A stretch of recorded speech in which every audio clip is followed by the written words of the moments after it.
Welcome. Welcome to Community of Christ with the Shenandoah congregation in San Antonio, Texas. Community of Christ is a welcoming and loving faith community. We proclaim Jesus Christ and promote communities of joy, hope, love, and peace.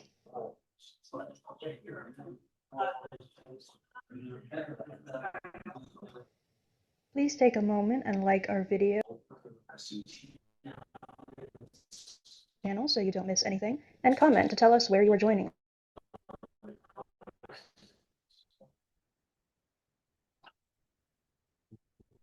us from. Keep our contact details and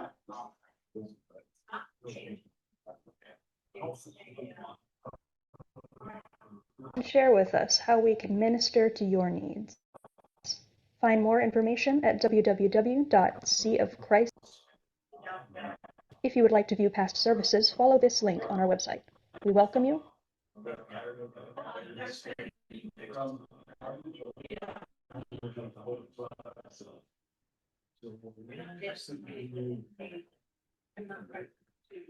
And we love you. Shalom.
Good morning, good morning, good morning.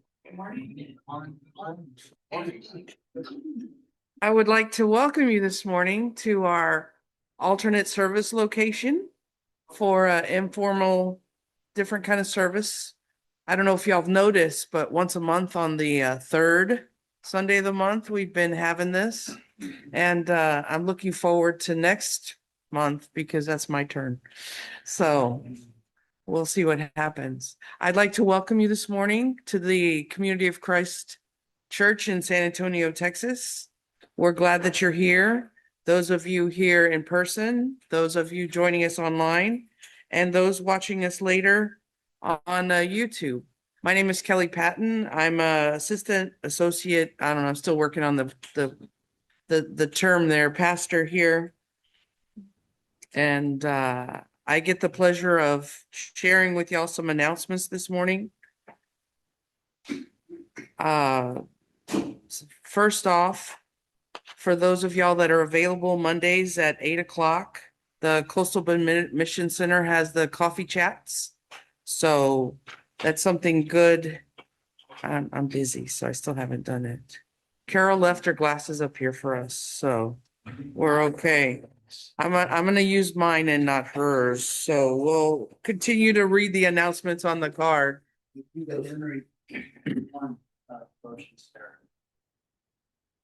Okay.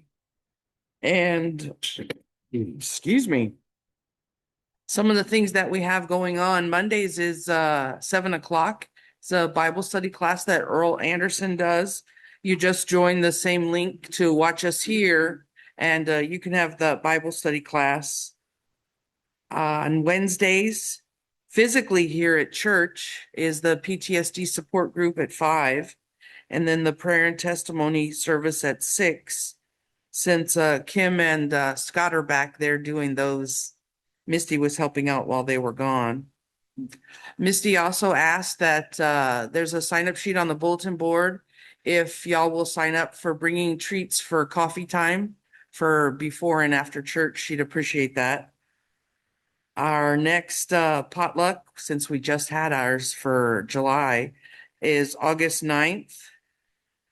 Our next Crafty Ladies meeting is the 28th. And of course, that's here in the first classroom there on the end at 10 o'clock. Bring your lunch, have some fellowship and crafting time, and then enjoy a fun dessert. Whose turn is it? Oh, mom says it's her turn. Ruth Callier will be bringing dessert. If you have any questions about Crafty Ladies, please check with Marilyn. And our next priesthood meeting is scheduled for the 27th of August. So we still have a whole month to wait. And Mr. Richard would like to come up and share with us some information on our behavioral bingo extended stuff. And then after that, Jim's going to come up and share our prayer. Thanks, Richard. Okay, so every Sunday we talk about behavioral bingo and emphasizing the enduring principles alive in our world, within ourselves, and also in our world around us. So I wanted to give kind of a different update on this, which is at Reunion 2, which concluded on the 4th of July this year. I tried something new and different as a director using the behavioral bingo cards. And I took a risk and I wanted to see how it would work. And I wanted to share with you about it because it was really, really cool. So let me give you a little bit of perspective on how we use the behavioral bingo cards at Reunion. At Reunion 2, for a number of years now, we have broken the Reunion body, meaning distributed everybody amongst 4 teams for the week. And the teams are joy, hope, love, and peace. And then we have what I'm going to call competition. And it's that we garner points throughout the week by over the years, it was always that somebody would see somebody do something good and they would report it to the director. And as directors, we would write it down and keep track. And then we would award points to the teams of the individuals that were reported as having done something good. And you couldn't report on your own team. You could only report on people from other teams. And And at the competition meant that at the end of the week, you got your ice cream first at the ice cream social. I mean, it was, a nothing award. But anyway, I decided this year to take a risk and change the way that we captured points. And we played behavioral bingo all week. And so everybody every day had a behavioral bingo card. But unlike ours, it was only one-sided. It was the gratitude side, because it was, you were observing the actions around you that brought the enduring principles to life, and you could see them in your world around you. And so everybody had their gratitude side. I saw this enduring principle in action today, and I got to put an X on that spot. And then I indicate which team did that. And your team wasn't on your card, so you couldn't give your team points. And then at the end of a day, every day, you turned in your bingo card and you got a brand new one for the next day. So it was a 1-day bingo card. And you would see within a day, did you get a bingo or not? But you turn in your card regardless, because even if you didn't get a bingo, there were 4 X's on that square. 4 people did something that their team would get points for. Does that make sense as the context behind it? All right. So that was what we did. And we tried it out, explained the whole behavioral bingo concept to the reunion body, and said, does this make sense? Here you go. And let's see how it works out. The reunion body embraced it so well. I was just, first relieved that I took this risk and it was working, but I was just so overwhelmed and overjoyed. Because as director, then I got to see the bingo cards at the end of the day and all the X's that people had seen the enduring principles alive that day and the reunion grounds. And I just want to give you a couple of key stats that really struck me. And this gives you a flavor of what Reunion 2 is like, is why I want to share this. This was really a good example of what Reunion 2 feels like. There are 9 enduring principles, right? Every day, then, we were able to see, oh, Team Joy got so many X's for enduring principles throughout the day that people observed their actions. What was their leading enduring principle on Tuesday? What was their leading? What was Team Joy's leading enduring principle? What did they exemplify the most on Wednesday? And so every day we would announce Team Joy's was worth of all persons, and Team Hope's was sacredness of creation. Every day we'd tell them this is what you were yesterday. This is what you most exemplified yesterday. Here was one thing I loved. By the end of the week, all 9 enduring principles had led for a team at some point during the week, which was just that it wasn't a myopic enduring principle that was leading the way and people gravitated towards that.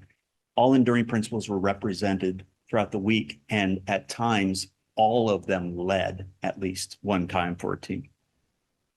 When we look at the total team, total week, this is like 4.5 days. And these are 1 days to get a bingo. 50 bingos were reported during the course of the week. 50 bingos in the course of the week. And 1 card had a blackout. This person observed the enduring principles so alive that day that they put an X in every single square on their card, and we had a blackout one day on 1 card. And in the course of the entire week, those at the reunion grounds walking around observing the enduring principles alive on those grounds that week and then putting an X on there, we had 500 separate actions that were recognized as enduring principles on the grounds that week. 500 X's on bingo cards by the end of the week. Yes. We had 50 campers there that week. We had 4.5 days that we were playing behavioral bingo, and we got 500 X's on cards. Those are the ones that were reported. So, and this is the gratitude side of the card. Think of the gratitude increasing. by taking note of and being able to physically put an X, but also just think of the loving environment in which enduring principles are able to thrive like that. To see 500 X's by the end of the week blew me away. And like I said, I was just overwhelmed and overjoyed with what we were able to see. So I just wanted to share with you a different perspective on how the enduring principles are alive in our world, and how Reunion 2 was able to celebrate that in a very tangible way.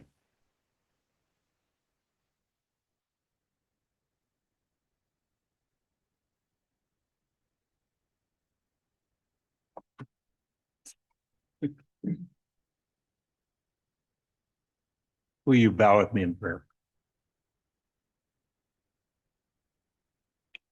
Our kind creator and provider, you have taken care of us all our lives and put us into this place to be together today for worship,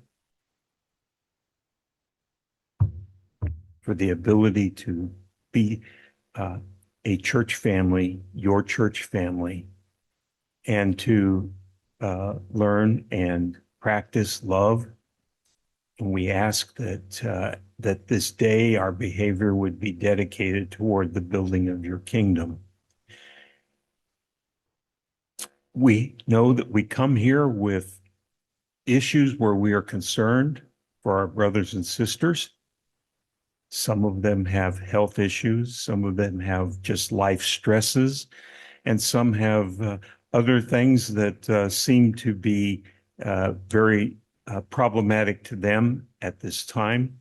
And we hold them up to you and ask that you would take intervention into their lives to assist as you are able, as you reach into their lives.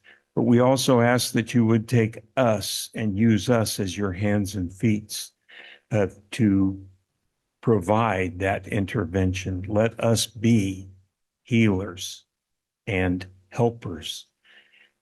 The names of the people that we hold on our hearts have been displayed, and they've been sent to us to be prepared to be aware of.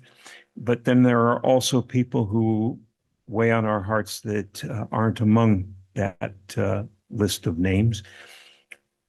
And they also would cause us to be distracted from worship. So we ask that our worship today can be freed by trusting and using faith for you to care for these, our brothers and sisters. We want to see the behavior of your Spirit in our presence, but we know we have to open our spiritual eyes for this to happen. Please work with each soul to have those open eyes to see the movement of the Spirit, of your Son's message, and of your love and guidance for us throughout this day. We ask these things in Jesus' name. Amen.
Good morning and welcome. We are San Antonio Shenandoah Community of Christ, and we're so glad you've chosen to worship with us today. We're here in the fellowship hall rather than our regular sanctuary, and it feels nice and cozy, doesn't it? It feels more intimate. And we're doing these services here on the third Sunday of each month now. We're trying it out to see if we like it, and I think we like it. Our theme today is Come into God's Presence.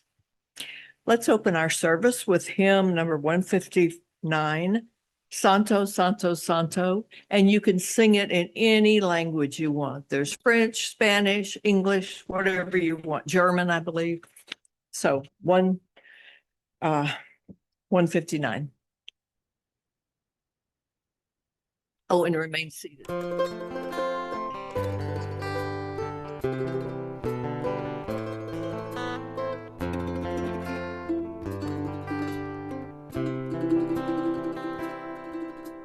Santo, Santo, Santo, mi corazón te adora,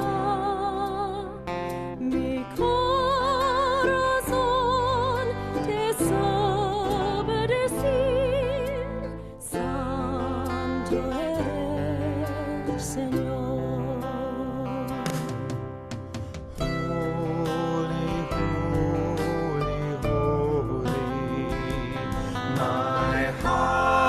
My heart adores you.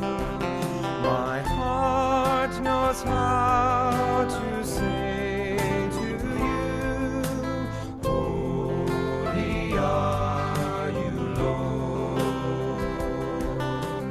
Heilig, heilig, heilig, mein Herz betet dich an, mein Herz weiß, was es dir sagen will, heilig bist du Gott. Holy, holy, holy. My heart adores you. My heart knows how to say to you, holy are you, Lord. Dieu saint, Dieu saint, Dieu saint, mon cœur t'adore, mon cœur le sait, mon cœur te le dit, sacré est ton nom. Holy, holy, holy. My heart adores you. My heart knows how to say to you, holy are you, Lord. Holy, holy, holy. My heart adores you. My heart knows how to say to you, holy are you, Lord. Holy, holy, holy. My heart adores you. My heart knows how to say to you,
that the feelings of being lost, alone, helpless, and fearful will be tempered by sensing you walking with each one into peaceful living. Or kind and other kind. Help us sense that you are in all places with all people. Amen. There were three promises woven into the first 5 books of the Bible. That's Genesis, Exodus, Leviticus, Numbers, and Deuteronomy. And, they are that God would bless Abraham and Sarah with numerous descendants, a land, and a relationship with God. Now, we've heard how Sarah laughed at God, right? When she was told she was going to have a child at a very advanced age, late in life, and Sarah gave birth to Isaac. Isaac then was a father to twins, Esau and Jacob. And it said that Esau came out with Jacob hanging onto his heel. That's how the story goes. So Esau is the one that's going to get the birthright. He's the firstborn. So Jacob was he doesn't like that, he felt that all this prestige and power was going to his brother just because he was born a few seconds before him. Now, Esau was a hunter. He was a big, burly, hairy guy and much different from his brother Jacob. And he had been out hunting. He loved to go hunting, but he had not killed anything on this one day. And so he came in just famished. And Jacob said, well, some food. I tell you what, I'll trade it. I'll trade the food for your birthright.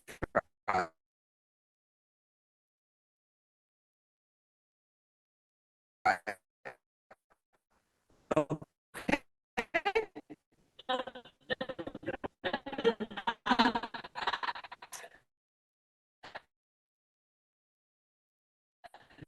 And Esau said, okay, yeah, sure, I'm starving. It became time for his father. Now, his father, Isaac's son, was who, by feeling Esau, Jacob, wrapped some animal skin around his arm, and he felt it, and he said, oh, yes, Esau. Well, then, Esau. And Jacob, he was a trickster, but he still felt kind of bad about it in a way, but he got the blessing. So as time went by, his dad told him one day, look, Jacob, you need to leave and you need to go find a wife, and you're going to have to go to some other town to find one. So Jacob went out, and you can imagine if you've ever gone by yourself somewhere and you were alone, you left your family, you left your home, you might feel sad kind of because you're out there by yourself.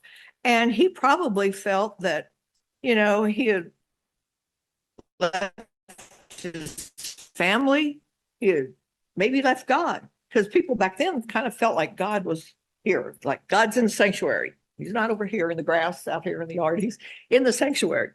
And so he went on his way, and he got somewhere one day and he was going to lie down. He was tired. So he got a big old rock and he made it as a pillar for his head. And he laid down, he went to sleep, and he had this dream, and he saw this ladder going up into heaven and angels going up and down. And remember the song, we are climbing Jacob's ladder. Every round goes higher, higher. Well, that was the dream. And in his dream, God said, I am the Lord, the God of Abraham, your father Isaac. The land on which you lie, I will give to you, and your offspring shall be like the dust of the earth, and you shall spread abroad to the west and to the east and to the north and to the south. And all the families of the earth shall be blessed in you and in your offspring. Know that I am with you and I will keep you wherever you go, and I will bring you back to this land, for I will not leave you until I have done what I have promised you. So when he awoke from his dream, Jacob said, surely the Lord is in this place, and I didn't know it. And he said, how awesome is this place? So he rose up and he took that pillar, that stone, and he set it up and he anointed it with oil. And he said, this place is called Bethel. So from this lesson, we learned that he thought he might be leaving God behind, but he realized he wouldn't. And a lot of times we're kind of like that. We think we don't perceive God in a certain place. Maybe we're somewhere and we don't even think about meeting God there. So that's our focus today, perceiving God in unexpected places. And our theme is come into God's presence. So maybe you can think of a time when you became aware of God's presence in an unexpected place. How did you become aware of it? What insight did it give you? What impact maybe did it have on your life? We're going to show a slide of an infinity pool. Miranda's going to put it up here. And I'm going to share a testimony. And this is not me in this picture. Oh, we can't see it. Okay, I'm going to describe it to you. It's so bright in here from all our windows. Somewhere around 2004, Jim and I went to Asia, and went to 3 countries. We went to Singapore, Kuala Lumpur, Malaysia, and Thailand.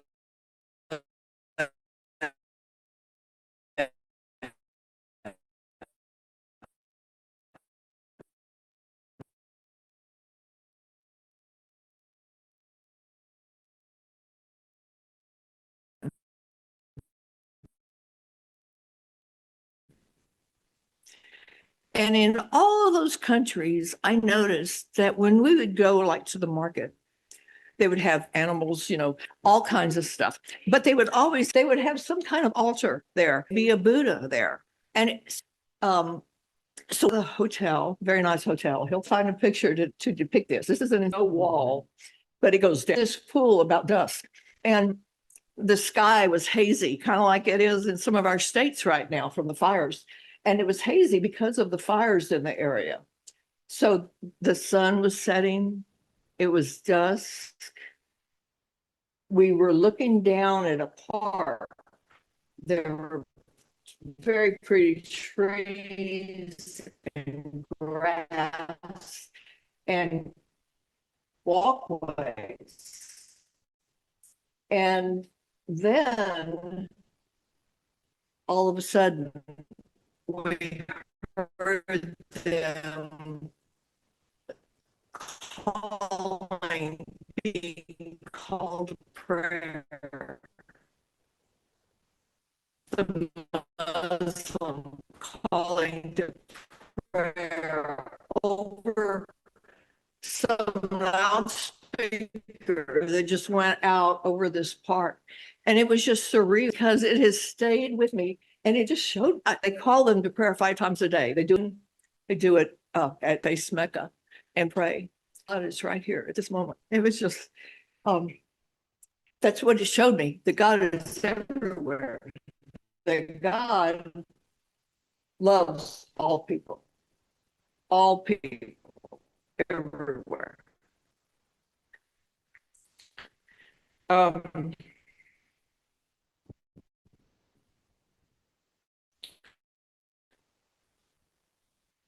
Jacob was surprised to experience God in an unexpected place.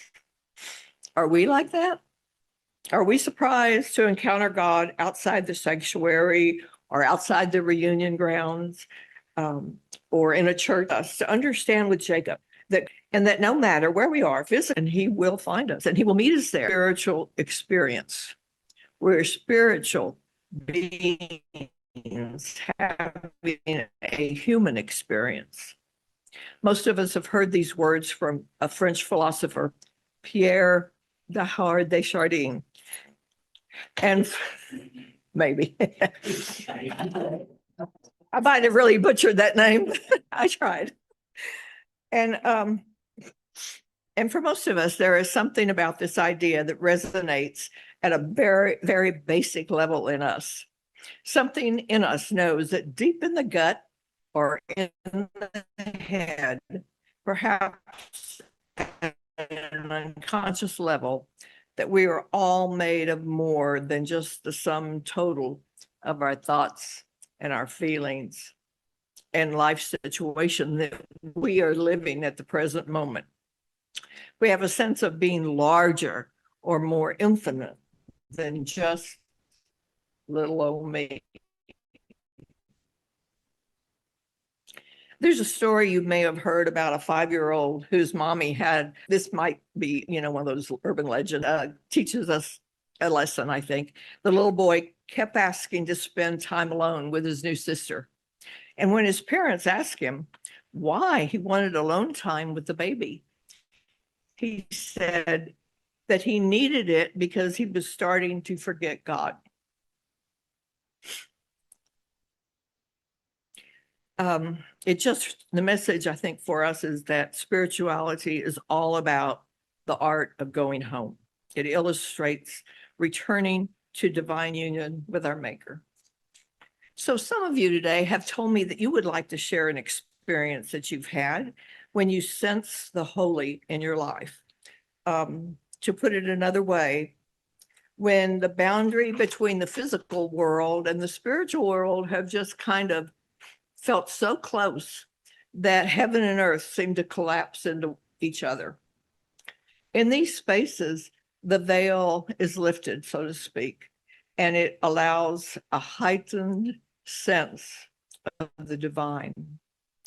People sense awe, reverence, and sometimes direction for their life. These moments are described as thin places because of the boundary between physical and spiritual. It just feels so intertwined. A few of you have experienced this and you would like to share it with us, and we want to hear it. And as our service proceeds, any of you who come up and say, oh, I want to share something and I just remembered, please let us know. And if any of you online have that feeling, just let Miranda on the chat or wave your hand to her and we will hear you your testimony.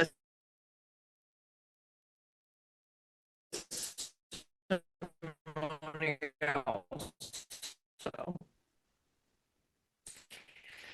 a few pictures are going to start rotating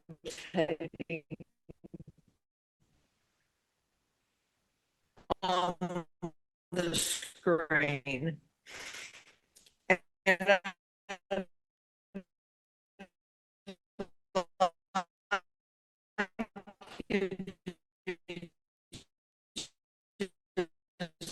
gaze at them, and maybe they will spark something in you that reminds you of an experience like I've described.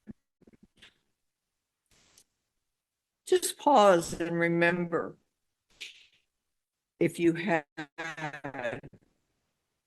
or when you were encountering God. Was it unexpected or were you seeking God at the time? In what way did this experience influence your life? Maybe you'd like to share it with us. And if so, we want to hear it. And I do on Zoom that we can hear you.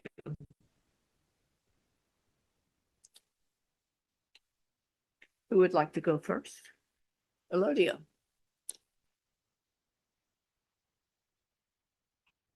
Good morning. Well, as like Right up. and I'm now here and they can't hear me. I was listening and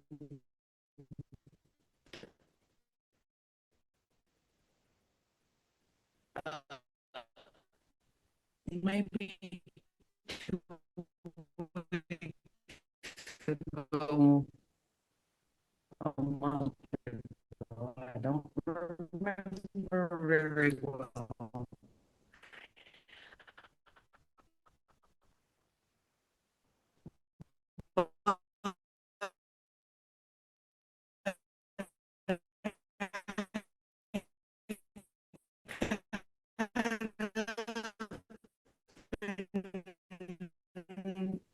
For some reason, I felt like God just happened, but like Sweetie, you're gonna do just a minute. Oh, what That's thought? rough. Oh, okay. Start over. So, so then, I said, it just came to me.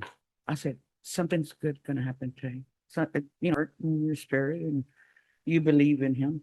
And, so that week we were picked up some little cakes for the church for coffee. I seen a gentleman that was asking people something, and he had asked 2 people already kind of in front of us. So and he says, excuse me, ma'am. He said,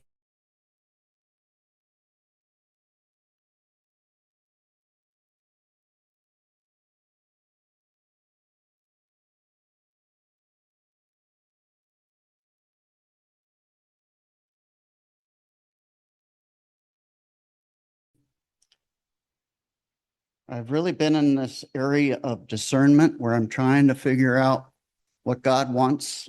And, you know, I was really glad that in the Mission Center, I got to do that on a committee that was figuring out what to do with the money for such and such. And during that time, I felt like, what I wanted that didn't necessarily happen, but for the best for the Mission Center happened. And that was a good thing. But I had been discerning what I could do next in the church. And I think I talked to Jim about it. And I said, I'm trying to figure out what to do for the Lord. And he mentioned something about, is there something from your chaplain stuff that you could do? And I thought to myself, well, and then I thought about, putting my email out there and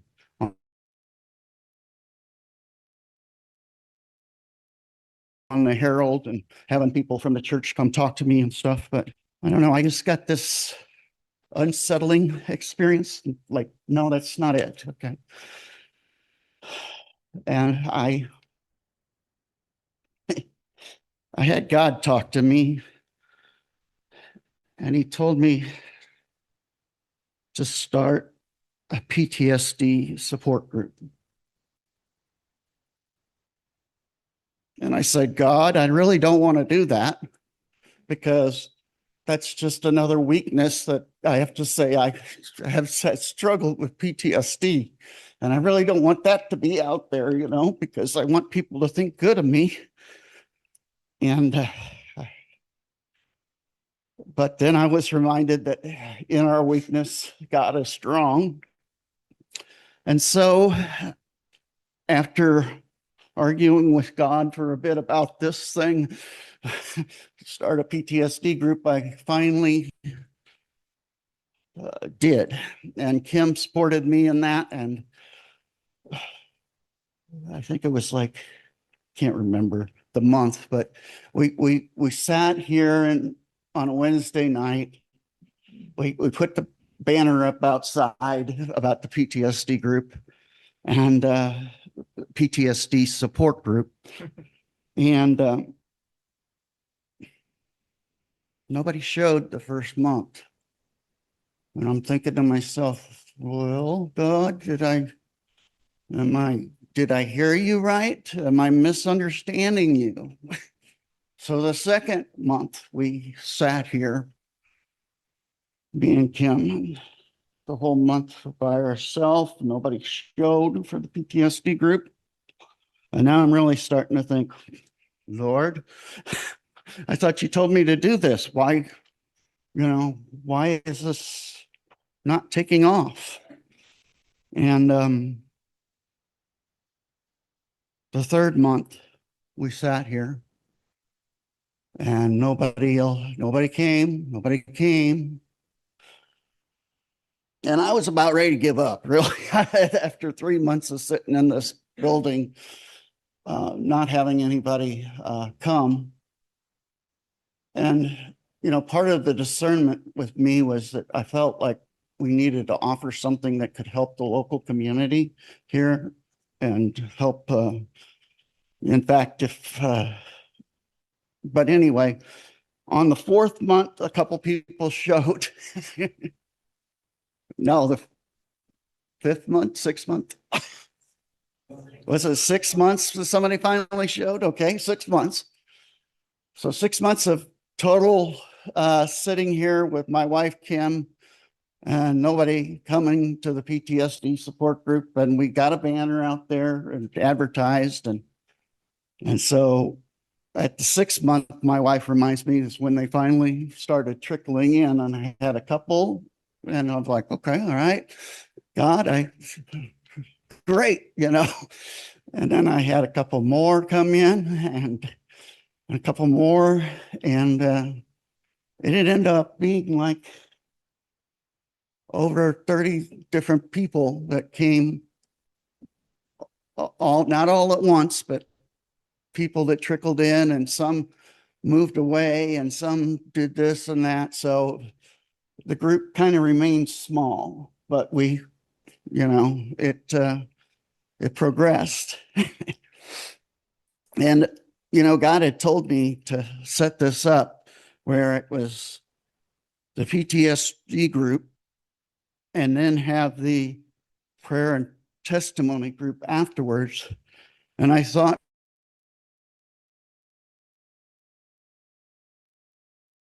to myself, that was perhaps a PTSD group support group would maybe want prayer in the prayer and testimony group afterwards. But I told everybody in the PTSD support group, I said, you're committing to this here, okay? Is supporting and helping one another and sharing ideas. I don't know if how much people know about post-traumatic stress disorder, but one of the things that plagues people with it is they can have a short fuse and get real angry real quick and do something they wish they hadn't done. And I've done that with my email situation a few times, and more than a few times. And but anyway, I guess what I'm trying to say is I was vulnerable, and I was humbled because this whole thing about not wanting to show your flaws, but I put it out there, and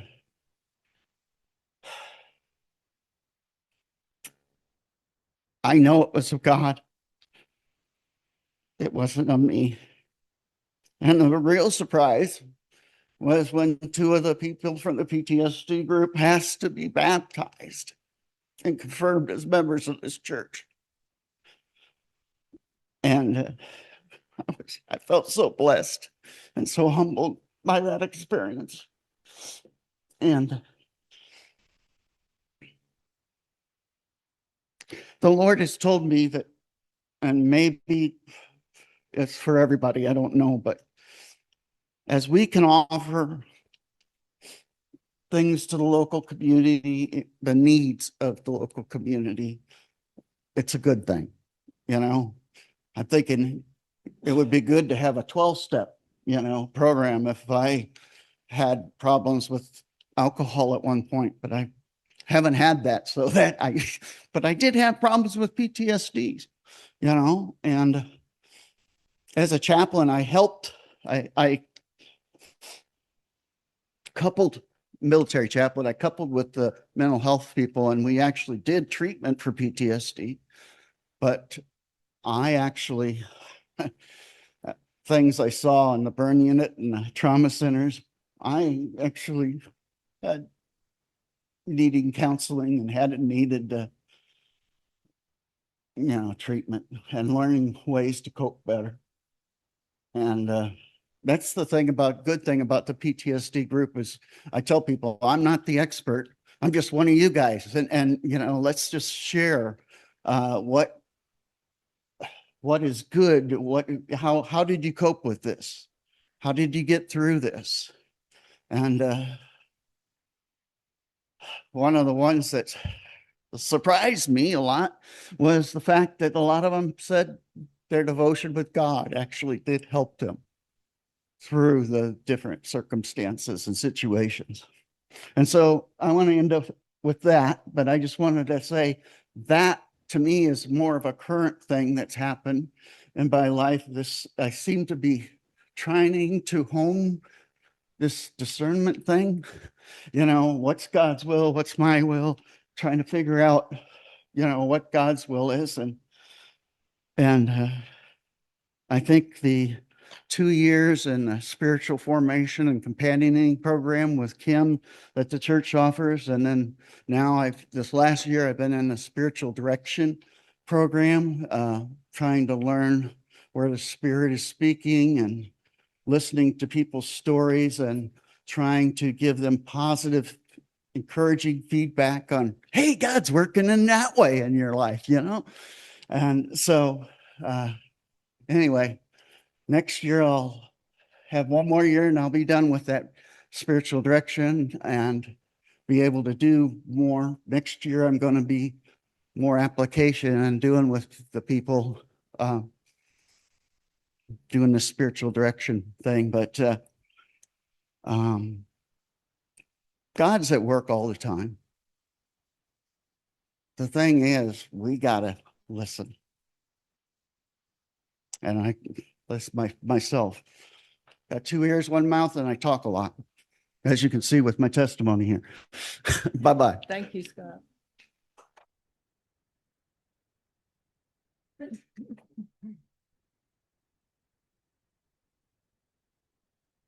Kathleen.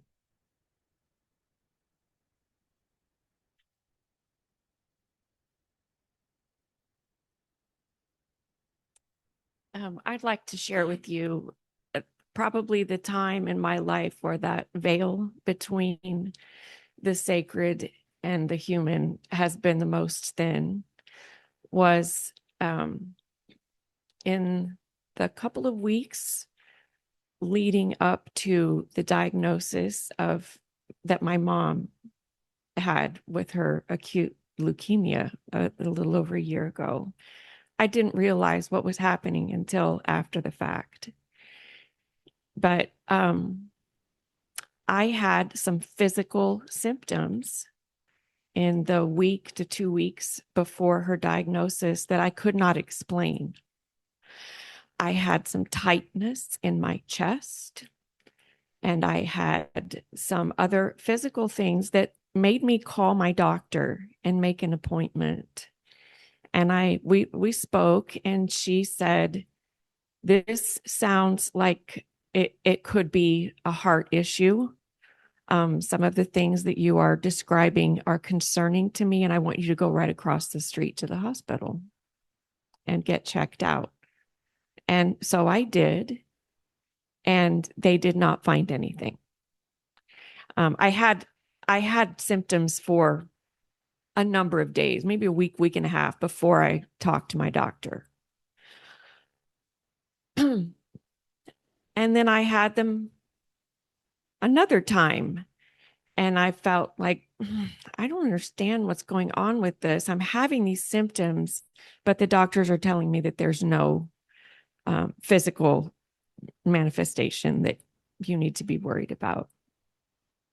And in the process of going to the hospital, I went through a few tests, and they shove you into some equipment and scan and whatever. And then my mom was not feeling well, and she went to an urgent care and they checked her out. No, we don't see anything wrong. And after a week of her symptoms, she said, Kathleen, I think I need you to take me to the hospital. Something's wrong. And those are words that I had never heard my mother speak in her entire life. I think the last time she was in the hospital was when she gave birth to me. And she did have a broken bone a couple of times, but it wasn't in the hospital, So I get a call at 5:30 in the morning on a Saturday saying, take me to the hospital. Something's wrong. Oh, goodness. Okay. So we went, and in the process of trying to figure out what was going on with my mom, they were going to have her do a lot of these tests that I had just done.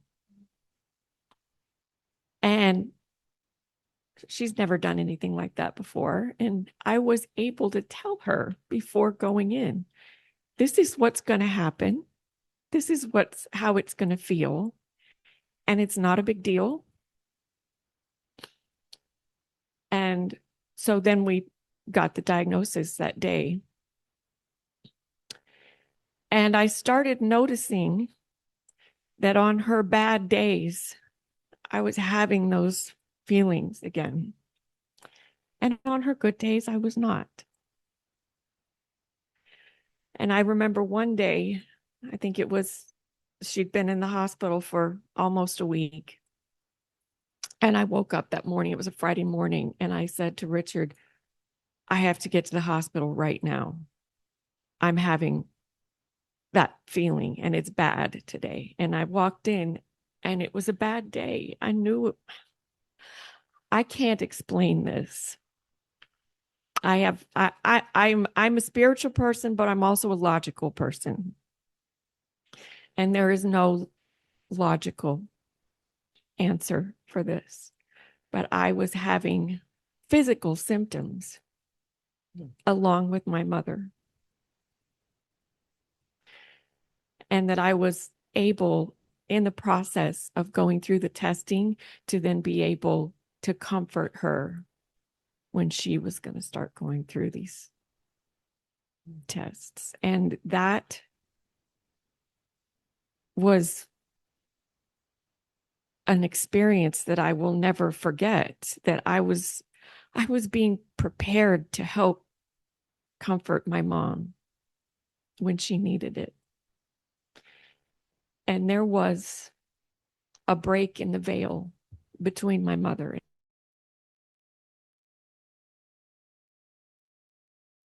and I that I had never felt with a human being or with my creator. It was humbling. And it's something that I haven't talked about publicly.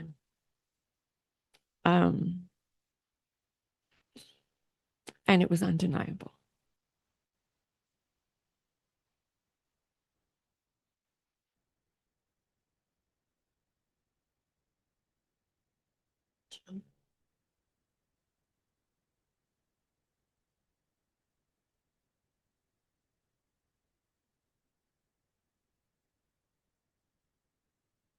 Those that have known me for a long time knew that for years I traveled a great deal with my work. And I traveled so much that if you stay with one airline, you get to be a super traveler or whatever, frequent flyer. Well, I was a frequent flyer on 2 airlines and would always be upgraded. I went a couple of years, what I used to say, not sitting in back.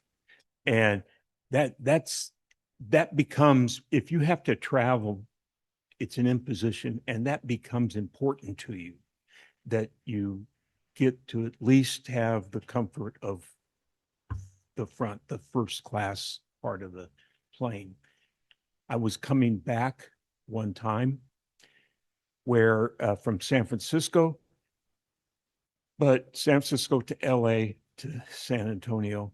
And I got to LA, and the airplane where I was to be seated in first class had been swapped out for a smaller airplane that didn't have enough first class, and I had to get reseated. I was not happy. This is about me, you know. I mean, I'm the one that's traveling. And the lady said, we understand, and here's what I'm going to do. I'm going to put you in a row that has extra leg space, and I'm going to put you in a row with 3, and the seat next to you will be empty. And I said, well, I appreciate that's the best you can do, but I'm in mid-trip now. It's not like I can stop right there. And so I got in, and a lady who was maybe a little younger than me, but a middle-aged lady, was in the aisle seat. I was the window seat, and I was torqued. And, you know, when you sit down next to somebody and they're upset, you notice it. And she noticed that she didn't want to speak to me, or I didn't want to speak to her. It wasn't her fault. But I did look, and I saw that she was also in a situation and not in a good place. And so I after we like settled in, I said, well, how are you? And she said, well, I'm not good, and clammed up. And after a while, I started realizing that maybe this isn't all about me. Maybe God put me there for a reason. And I noticed that when I let myself be changed by thinking this horrible thing about having to sit in the back might be a God thing. And so I looked differently at my situation. I looked differently at her situation. Now her situation started becoming even more dire. And I asked her again, well, is there anything I can do? And she said, no, it's done, and so forth. And I said, well, if there is anything I can do, please let me know. And I guess my attitude had changed enough that she saw that maybe I wasn't this horrible beast who she sat down near. And she said, well, I'm just coming back from USC, that's University of Southern California, in LA. I'm just coming back, and I've been with my daughter for a few days. And I said, oh, well, that's nice. And she said, well, it is nice to be with her, but it wasn't for nice reasons. And I said, oh, well, I'm sorry to hear that. And she said, my daughter went to a party. She's a freshman at USC, and she's doing good.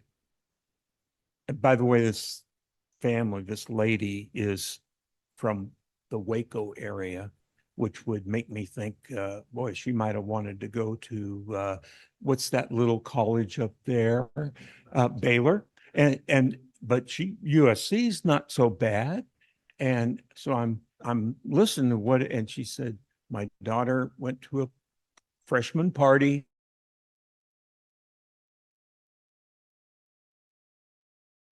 And as happens, having been raped.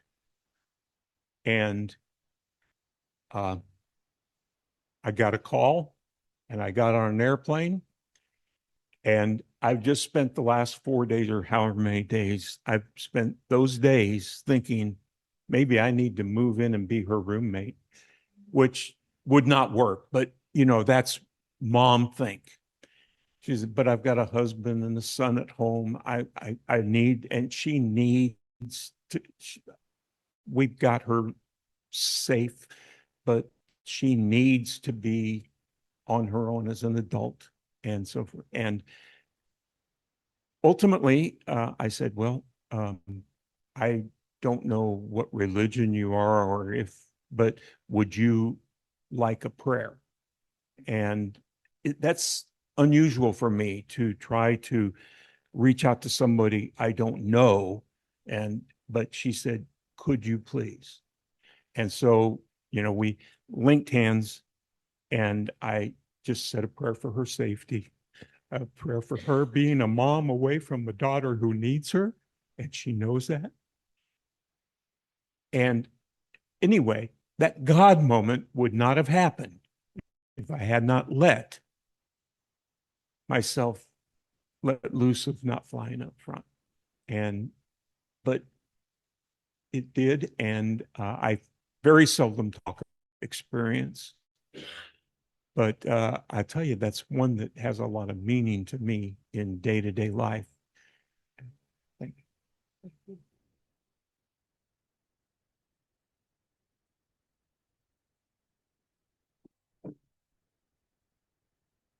Jared?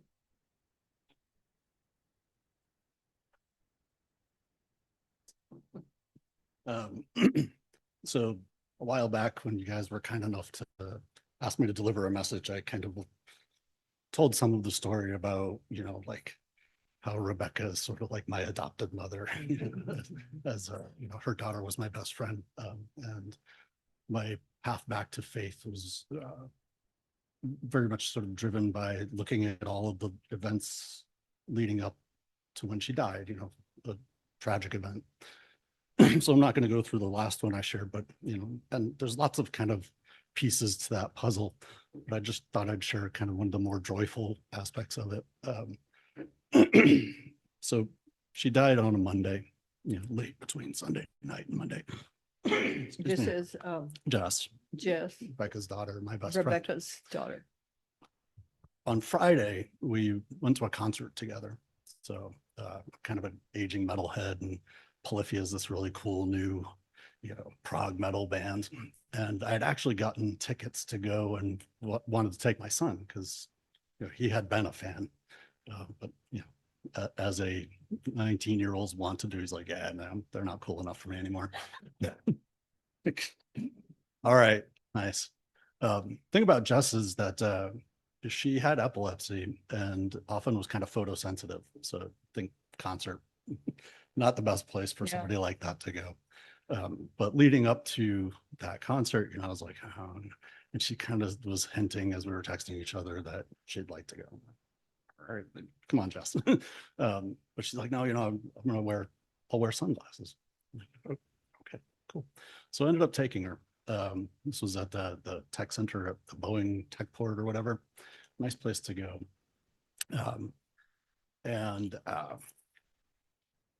Got there and we were actually in the seating. Then it turned out it really wasn't all that much to go up on the balcony where like VIP seating. You could order food up there. So it was really cool. They had some cool overpriced food. Leading up to this, Jess was a really joyful person who lived a hard life and really overcame a lot. But the time leading up to that concert was not the most joyful part of her life. Just kind of things going on. And as I looked back on it, it's like, man, I got to, not knowing what was going to happen, share this really joyful experience with her. It's one of those puzzle pieces of looking at how things developed in a way that I found myself back on a path of having faith. Because that was just so unexpected that she would be willing to go, want to go. But I got to be part of one of the last truly joyful experiences that she had before she left. So I just wanted to share that. Thank you.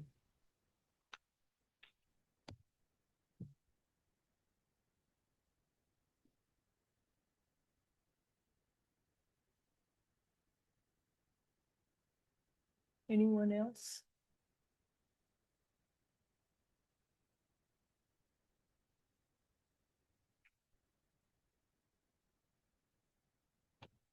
In spaces are locations, moments, or transitions where the boundary between the earthly physical world and the divine or spiritual realm feels especially permeable. Rooted in ancient Celtic wisdom, these spaces make the transcendent feel close, allowing people to experience profound awe, peace, and connection. Thank you all that shared today. Thank you. And thank you all for being here, witnessing and sharing in their experiences. For our disciples' generous response, I'm going to read Psalm 139. You have searched me, Lord, and you know me. You know when I sit and when I rise. You perceive my thoughts from afar. You discern my going out and my lying down. You are familiar with all my ways. Before a word is on my tongue, you, Lord, know it completely. You hem me in, behind and before, and you lay your hand upon me. Such knowledge is too wonderful for me, too lofty for me to attain. Where can I go from your spirit? Where can I flee from your presence? If I go up to the heavens, you are there. If I make my bed in the depths, you are there. If I rise on the wings of the dawn, if I settle on the far side of the sea, even there your hand will guide me. Your right hand will hold me fast. If I say, surely the darkness will hide me and the light become night around me, even the darkness will not be dark to you. The night will shine like the day, for darkness is as light to you. Amen. The ushers will now wait upon you for your monetary gifts.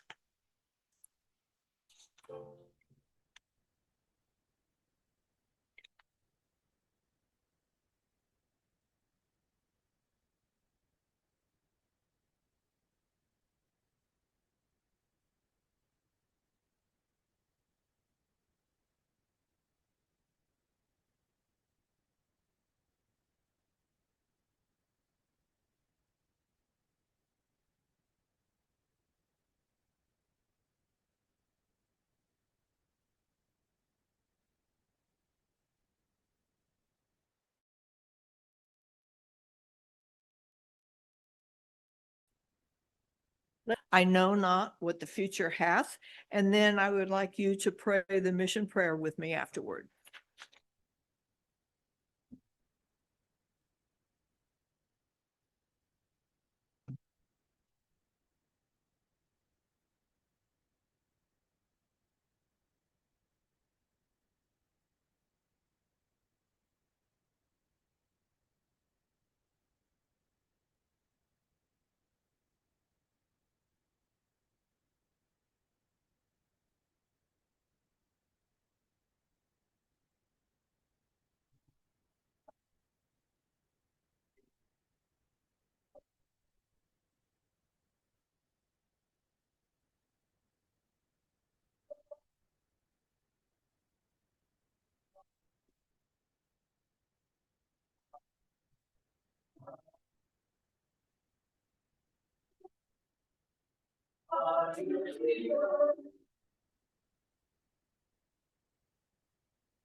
God, where will your spirit lead today?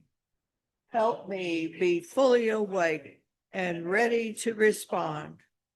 Grant me courage